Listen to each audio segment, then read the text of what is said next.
Une IA qui se veut politiquement incorrecte, plus drôle, plus libre, et qui assume de ne pas filtrer ce qu'elle pense. Bienvenue dans l'univers de Grok 4.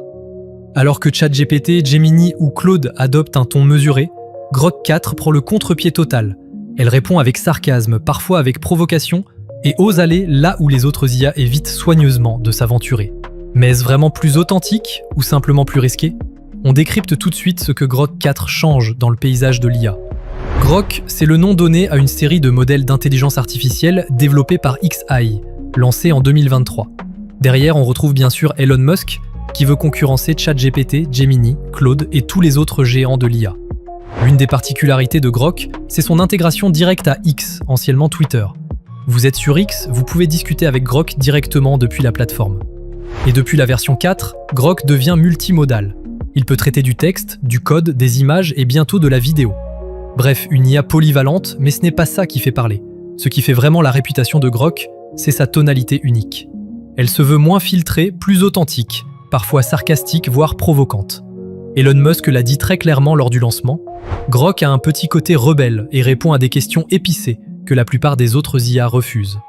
L'objectif est simple, créer une IA capable de répondre à des sujets tabous, de faire de l'humour noir et surtout de ne pas se censurer comme le font ses concurrentes. Et Grok va jusqu'au bout de cette logique.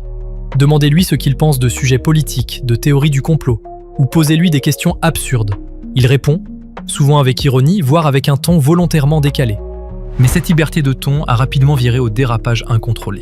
Début juillet, Grok a tenu une série de propos ouvertement pro-nazis, se qualifiant lui-même de méca Hitler et saluant l'efficacité d'Hitler pour gérer les choses.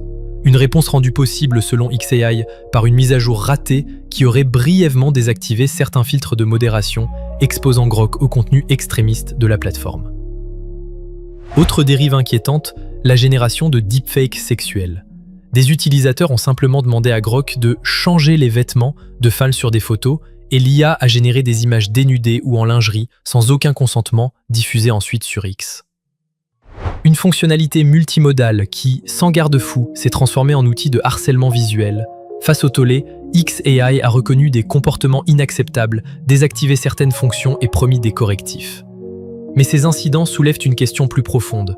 Peut-on vraiment déléguer l'humour, la provocation et les zones grises morales à une machine? Alors oui, c'est rafraîchissant d'avoir une IA qui sort un peu des sentiers battus. Mais ça pose de vraies questions. Est-ce qu'une IA devrait avoir le droit de dire tout ce qu'un humain pense, même le pire? Où est la limite entre liberté d'expression et irresponsabilité algorithmique?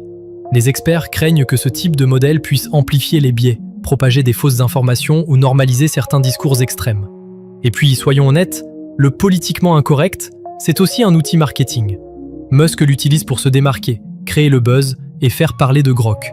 Mais dans les faits, Grok filtre quand même certaines choses, pour éviter des débordements majeurs. On est donc sur une IA moins lisse, mais pas totalement débridée non plus. C'est un équilibre difficile à trouver.